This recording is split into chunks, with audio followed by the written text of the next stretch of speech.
Continuing coverage now as newly released court documents outline a disturbing scene inside a Wichita home on last month. And an arrest affidavit details the mental health history of a former TV news anchor.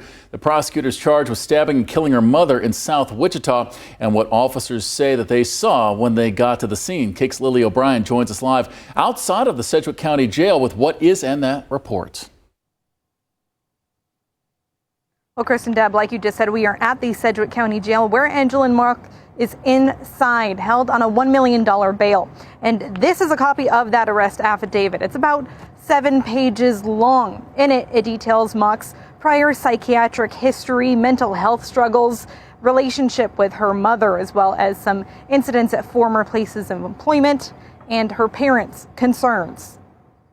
A newly released affidavit paints a troubling picture of 48-year-old Angelyn Mark, a former St. Louis TV news anchor accused of killing her mother, 80-year-old Anita Avers, on Halloween. In a South Wichita home, police found Mock outside with cuts on her hands and Avers unresponsive in bed with multiple stab wounds. She later died at the hospital. The affidavit says investigators found several knives and a cheese grater laid out on a pillow next to Avers, all covered in blood. Investigators say Mock told them her mother was sharpening knives that morning and came after her, but she pushed her away. The affidavit says her story then shifted, saying she believed her mother was jealous of her job interview with a local news station and didn't want her to get the job. Mock's stepfather told police Mock was previously a news anchor in Missouri before being laid off after an explosive situation involving alcohol. The document states that while in a police interview room, Mock was talking to herself and believed her mother was the devil. She said, quote, "I'd kill that bee to have my mom back any day.